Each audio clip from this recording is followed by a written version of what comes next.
Gata? Sunt Zlatov Marian din Medgidia, crescător de standard și grățen la ora actuală. Vă prezentăm crescătoriile, matca și tineretul, la care așteptăm aprecierile dumneavoastră și pentru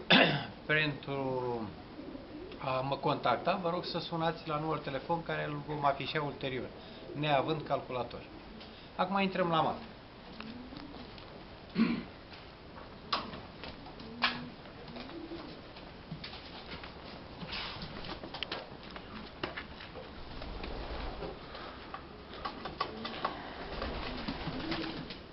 Asta e cotețul cu matca, unde s-a închis toate cuiburile. Vino, te rog, aici. Jos acolo sunt ultimii pui. Ia în ansamblu cea ca să văd. Fiecare cuib are...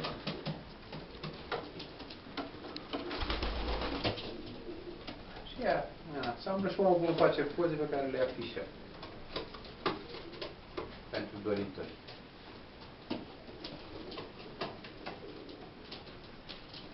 Porumbeii sunt în năpârlire acum. Am un crescător care cunoaște la standard și știe să-i aprecieze la valoarea lor.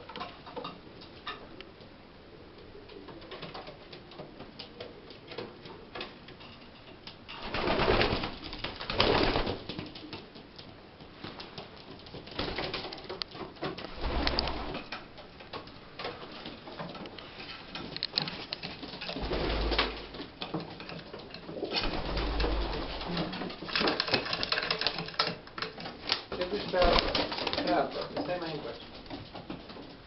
Așa, tata.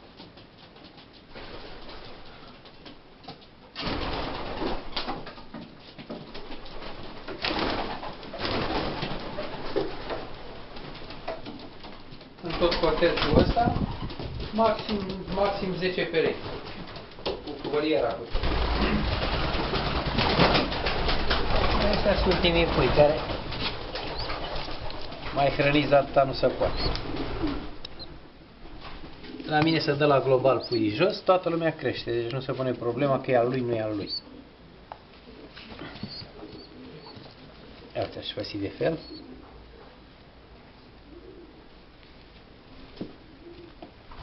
Se face frumoasă răcifenă.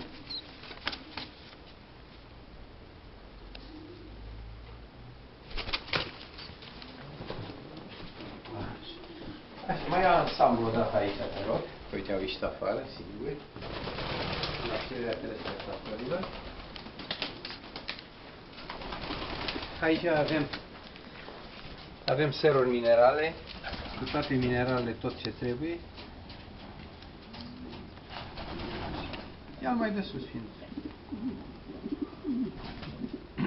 Acum arată mai de sus, să vadă oamenii că toate sunt într-un alimentar, da. Apa pusă sus să nu intre praf cu tare în ea.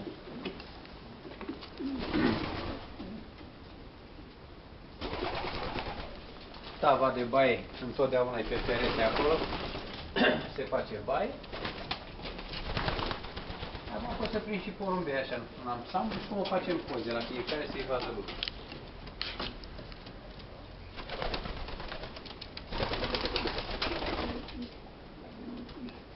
Ca să ajungi la standard al porumbelului, e muncă multă, foarte multă muncă.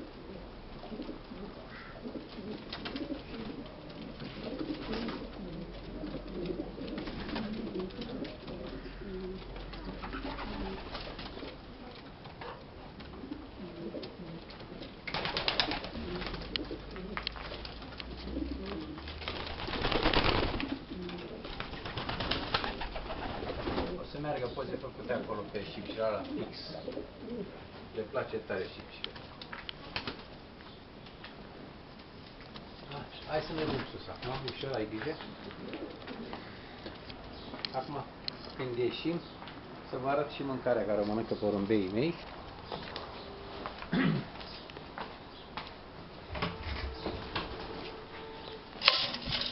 Asta e mâncarea, cu tot ce trebuie în ea.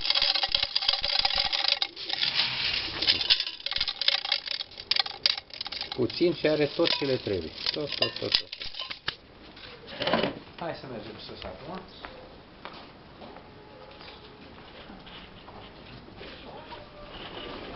Ai uitat să faci ansamblu la cotețe. Ca să vadă că sunt 3 cotețe, nu? Acum intrăm în cotețul pentru tineret.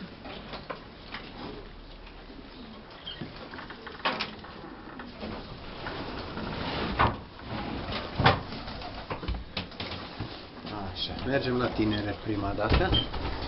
Asta e un coteț amenajat care are volier aici pentru tineret, unde au aer, lumină, soare, tavă de baie, tot. Asta tot ce e aici este tineret. Bine, s-a mai dat din ei, se mai dă, toți sunt de vânzare. Fiecare cu prețul lui.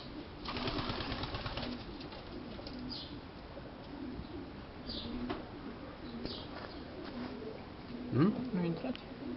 Nu, că îi deranjăm acum. Hai, să văd așa. Și cum le facem poze ca să vadă fiecare în parte. Hai, prinde. Deci, jos este matca, coteț, volieră. Sus avem tineretul care se bagă la înțărcat. Coteț, volieră. Și aici, în partea asta altă, avem un coteț mai mic pentru gălățeni. Ce s-a afară? N-ar nimic. Uite-te, prinde ce e înăuntru aici, nu e nicio problemă. Îi filmăm și afară.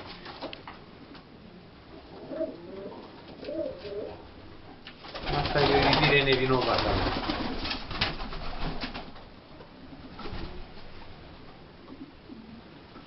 O să-i dăm afară acum și ei se duc.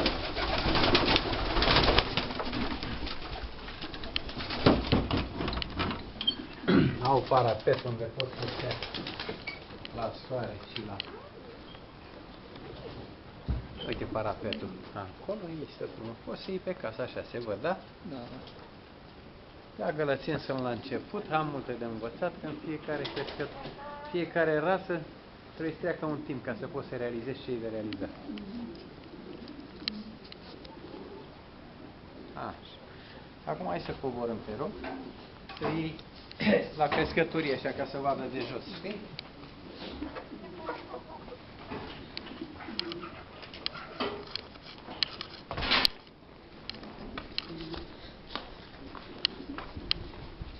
Deci asta e prima volieră cu cotețul în spate acolo.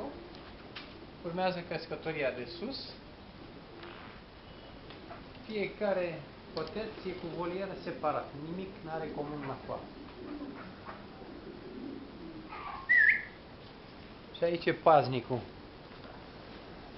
Paznicul crescătoriei.